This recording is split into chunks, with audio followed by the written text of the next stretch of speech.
మారుతి ఎక్కడ పోగొట్టుకున్నాడో అక్కడే వెతుక్కుంటున్నాడు. రాజసాబ్ డిజాస్టర్ తర్వాత కనిపించని మారుతి మళ్ళీ సంక్రాంతికి వచ్చి హిట్టు కొడతాను అంటున్నాడు.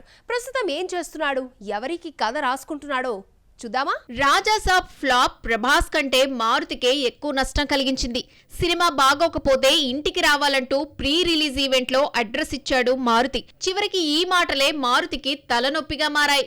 సినిమా డిజాస్టర్ తర్వాత ఇంటికి వెళ్తే సెక్యూరిటీ ఆపేయడంతో క్యాష్ ఆన్ డెలివరీతో రకరకాల పార్సల్స్ పంపించి మారుతిని ఇబ్బంది పెట్టారు డార్లింగ్ ఫ్యాన్స్. రాజాసాబ్ విమర్శల నుంచి కోలుకున్న మారుతి నెక్స్ట్ మూవీపై దృష్టి పెట్టాడు. మారుతి నెక్స్ట్ మూవీ హీరో ఎవరో తెలియకపోయినా స్టార్స్ జోలికి పోకుండా తనదైన స్టైల్లో చిన్న సినిమానే తీస్తాడట. కలిసొచ్చిన ఎంటర్టైన్మెంట్ జానర్ నే సెలెక్ట్ చేసుకున్నాడని, సినిమాకు హ్యాపీ పొంగల్ అని పెట్టి సంక్రాంతికే రిలీజ్ చేస్తాడన్న న్యూస్ వినిపిస్తోంది. మారుతికి స్టార్స్ కలిసి రాలేదు. వెంకటేష్ తో తీసిన బాబు బంగారం, ప్రభాస్ తో తీసిన రాజాసాబ్ నిరాశపరిచాయి. పెద్ద హీరోలు మరో ఛాన్స్ ఇచ్చే పరిస్థితుల్లో కూడా లేరు. చిన్న సినిమాతో పెద్ద హిట్ కొట్టాలన్న టార్గెట్ తో యంగ్ హీరోతో సినిమా ప్లాన్ చేస్తున్నాడు మారుతి. హరిశంకర్ ముందు పెద్ద సవాలే ఉంది. ఉస్తాద్ భగత్ సింగ్ తో హిట్ కొడితే సరిపోదు. ఉస్తాద్ సక్సెస్ అనిపించుకోవాలంటే ఓ లెక్క ఉంది. ఆ లెక్కకి ఇంకో లెక్క ఉంది. అదేంటో చూద్దాం. ఓజీలో వైలెన్స్ పాళ్లు ఎక్కువైన పవన్ కొత్తగా యాంగ్రీ యంగ్ మ్యాన్ లా కనిపించడంతో సినిమా ఫ్యాన్స్ తో పాటు చాలా మందికి నచ్చింది. ఇంతవరకు 200 కోట్ల గ్రాస్ మార్క్ దాటని పవన్ ఓజీతో ఏకంగా 300 కోట్ల క్లబ్ లో చేరాడు. గబ్బర్ సింగ్ వంటి బ్లాక్ బస్టర్ తర్వాత పవన్ హరీష్ కాంబో ఉస్తాద్ భగత్ సింగ్ తో రిపీట్ అవుతోంది. హై క్రియేట్ కావడం common. Pawan last movie OG భారీ వసూళ్లు సాధించడంతో ఓజీని మించి ఉస్తాద్ కు బిజినెస్ జరుగుతుంది. మరి అంత మొత్తాన్ని రాబట్టాలంటే ఓజీని మించి ఉస్తాద్ కు పాజిటివ్ టాక్ రావాలి. ఈ లెక్కలన్నీ చూస్తుంటే ఉస్తాద్ భగత్ సింగ్ ముందు పెద్ద టార్గెట్టే ఉంది. 2.5 గంటల సినిమాలో పవన్ 2 గంటల సేపు కనిపించి ఫ్యాన్స్ నే కాదు అందర్నీ ఎంటర్టైన్ చేస్తాడంటూ హరీష్ హైప్ క్రియేట్ చేశాడు. సినిమా నుంచి టీజర్, ట్రైలర్, డ్యూయెట్ వస్తే కానీ ఎక్స్పెక్టేషన్స్ ఎలా ఉంటాయో తెలుస్తుంది. మార్చి 26న ఉస్తాద్ థియేటర్స్ లోకి వస్తున్నాడు. ఎన్టీఆర్ ప్రశాంత్ నీల్ మూవీలో ఓ యంగ్ హీరో నటిస్తున్నాడు అన్న టాక్ వారం రోజులుగా నడుస్తోంది. ఎవరా కుర్ర హీరో అంటూ ఎవరికి వాళ్ళు లెక్కలేసుకుంటున్నారు. అయితే ఓ తెలుగు హీరో పేరు గట్టిగా వినిపిస్తోంది. ఇంతవరకు తెలుగులో అదిరిపోయే హిట్ లేని యంగ్ హీరో నటిస్తున్నాడట.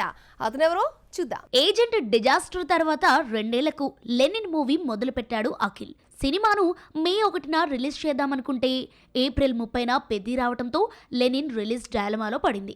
పెద్ది షూటింగ్ ఇంకో 1 రోజుల పాటు బ్యాలెన్స్ ఉంది. రెహమాన్ అనుకున్న టైంకు బ్యాక్గ్రౌండ్ ఇస్తాడా అన్న డౌట్ మేకర్స్ను ఇబ్బంది పెడుతోంది. ఏప్రిల్ 30న పెద్ది రాకపోతే మే 1న లెనిన్ రిలీజ్కు క్లియరెన్స్ వచ్చినట్టే. లెనిన్ ఎప్పుడొస్తుందా అన్న న్యూస్ కంటే ఎన్టీఆర్ ప్రశాంత్ నీల్ మూవీలో అఖిల్ నటిస్తున్నాడన్న వార్త అక్కినేని ఫ్యాన్స్ను ఎగ్జైట్మెంట్కు గురి చేస్తోంది. ఈ క్రేజీ ప్రాజెక్ట్లో యంగ్ హీరో నటిస్తాడన్న టాక్ వినిపిస్తున్న టైంలో అఖిల్ పేరు బయటకొచ్చింది. సలార్ సెలబ్రేషన్స్ లో అఖిల్ చేతికి కట్టుకొని కనిపించాడు. ఇందులో నటించలేదు, ఎందుకొచ్చాడన్న డౌట్ వచ్చింది. సలార్ 2లో ఉన్నాడేమో అందుకే వచ్చాడనుకుంటున్నారు మరికొందరు. అయితే సలార్ 2తో అఖిల్కు ఏమాత్రం సంబంధం లేదు. ప్రశాంత్ నీల్ భార్య లిఖిత ఇన్స్టా చిట్ చాట్ లో పాల్గొంటూ సలార్ 2లో అఖిల్ రోల్ పై క్లారిటీ ఇచ్చింది. ఇవన్నీ పుకార్లే అంటూ కొట్టిపడేసింది. సలార్ 2లో అఖిల్ లేడని తెలియటంతో అక్కినేని ఫ్యాన్స్ ఫీల్ అయ్యారు. రాక ఆదిరిపోయే ఆఫర్ వచ్చిందనుకుంటే కల చెదిరింది. అయితే కొన్నేళ్లుగా ఊరిస్తున్న ఫ్యాన్స్ డ్రీమ్ ఎన్టీఆర్ మూవీతో తీరుతుందేమో చూడాలి మరి. పట్టుమని 3 వయసులో సూపర్ క్రేజ్ సంపాదించుకున్నాడు. తమిళ్లో 4 సినిమాలు చేశాడో లేదో తెలుగులో ఎంట్రీ ఇచ్చేశాడు. తెలుగు తమిళ్లో సక్సెస్ఫుల్ హీరో అయ్యాడు. రెమ్యూనరేషన్ ని పెంచేశాడు. 25 కోట్లు డిమాండ్ చేస్తున్న ఆ తమిళ తంబి ఎవరు? లవ్ టుడేతో తెలుగులో గుర్తింపు తెచ్చుకున్న ప్రదీప్ రంగనాథ్ 100 కోట్ల క్లబ్ లో చేరాడు. డ్రాగన్ తో 140 కోట్లు దాటేశాడు. డూడ్ తో మరోసారి 100 కోట్ల మార్క్ దాటేసి హ్యాట్రిక్ కొట్టాడు. సినిమాకు రేంజ్ పెంచుకుంటున్న ప్రదీప్ కోమలి మూవీతో డైరెక్టర్ గా పరిచయమయ్యాడు. 2వ సినిమా లవ్ టుడేతో క్రేజీ డైరెక్టర్ అయ్యాడు. హీరోగా బిజీగా కావడంతో మెగాఫోన్ ను పెట్టి క్రేజీ ప్రాజెక్ట్స్ చేస్తున్నాడు. డ్రాగన్ తర్వాత ప్రదీప్ నటిస్తున్న movie love insurance company release కు రెడీగా ఉంది. నయనతార భర్త విఘ్నేష్ శివన్ డైరెక్షన్ లో ఈ సినిమా రూపొందుతోంది. అనిరుద్ మ్యూజిక్ ఇవ్వగా ప్రదీప్ తో కృతి శెట్టి జతకడుతోంది. 100 కోట్లు కలెక్ట్ చేయడంలో హ్యాట్రిక్, బైలింగ్వల్ లో హీరో ఇమేజ్ ఇవన్నీ కలిసి ప్రదీప్ పారితోషికాన్ని పెంచేశాయి. కొత్త సినిమా సైన్ చేయడానికి 25 కోట్లు డిమాండ్ చేస్తున్నాడని తెలిసింది. హీరోనే 25 కోట్లు తీసుకుంటే నటీనటులు టెక్నీషియన్స్ రెమ్యునరేషన్ కు ఇంకో 20 కోట్లు అయిపోతోంది. మేకింగ్ కోసం ఇంకో 20 కోట్లు. ఇలా ప్రదీప్ సినిమా అంటే 60-70 కోట్లు రెడీ చేసుకోవాల్సిందే. మరి ఈ లెక్కన గత సినిమాల్లా 100 కోట్లు కలెక్ట్ చేస్తే సరిపోదు, అంతకు మించి కలెక్ట్ చేస్తేనే బొమ్మ హిట్ అవుతుంది. శర్వానంద్ హీరోగా పరిచయమై 15 ఏళ్లు దాటింది. ప్రేమ కథలతో హిట్ కొట్టిన మాస్ మూవీతో సత్తా చాటలేకపోయాడు. చేసిన ప్రతి యాక్షన్ ప్రయత్నం ఫెయిల్ అయినా వెనుకడుగు వేయలేదు. మరొకసారి మాస్ హీరో అనిపించుకోవాలి అనుకుంటున్నాడు. అదెలాగో మీరే చూడండి. ఎంతటి లవర్ బాయ్ అయినా లవ్ స్టోరీతో వరుస హిట్స్ కొడుతున్నా మాస్ హీరో అనిపించుకోవాలన్న ఆశ వెంటాడుతూనే ఉంటుంది. టార్గెట్ రీచ్ కావడానికి యాక్షన్ మూవీస్ చేస్తూనే ఉంటారు. అయితే శర్వానంద్కు మాత్రం మాస్ మూవీస్ కలిసి రాలేదు. ఆ మధ్య వచ్చిన ఫ్యామిలీ ఎంటర్టైనర్ నారి నారి నడుము మురారితో హిట్ కొట్టారు. అయినా మాస్ ఇమేజ్ లక్ష్యంగా భోగి మూవీతో వస్తున్నాడు శర్వా. శ్రీకారం, రణరంగం, మహాసముద్రం వంటి మాస్ మూవీస్ చేసినా శర్వా మాత్రం మాస్ హీరో అనిపించుకోలేకపోయాడు. అయినా పట్టు వదలని విక్రమార్కుడిలా మరోసారి యాక్షన్ మూవీ భోగితో ఆగస్టు 28న వస్తున్నాడు. 1960 బ్యాక్ డ్రాప్ తో రూపొందుతున్న ఈ సినిమాలో Anupama Parameswaran, Dimple Hayathi heroines. First spark పేరుతో వీడియో రిలీజ్ చేశారు. నారి నారి నడుమ మురారిలో నార్మల్ గా కనిపించిన శర్వా ఇక నుంచి ఒక్కో సినిమాలో ఒక్కోలా మేకోవర్ అవుతున్నాడు. బైకర్ మూవీలో రేసర్ కావడంతో 6 ప్యాక్ చేసి గుర్తుపట్టలేనంతగా మారిపోయాడు. ఇక భోగిలో మాస్ హీరో లుక్ లోకి వచ్చేశాడు. ఇక త్వరలో నటించే శ్రీను వైట్ల మూవీలో ఎలా కనిపిస్తాడో చూడాలి మరి. ఎవరు ఏ జోనర్లో స్పెషలిస్టులు అయినా చివరికి చేరాల్సిన గమ్యం మాత్రం మాస్ హీరో ఇమేజే. ఎన్ని రకాల జోనర్స్ ట్రై చేసినా యాక్షన్ ట్రై చేస్తేనే స్టార్డమ్ వస్తుందా?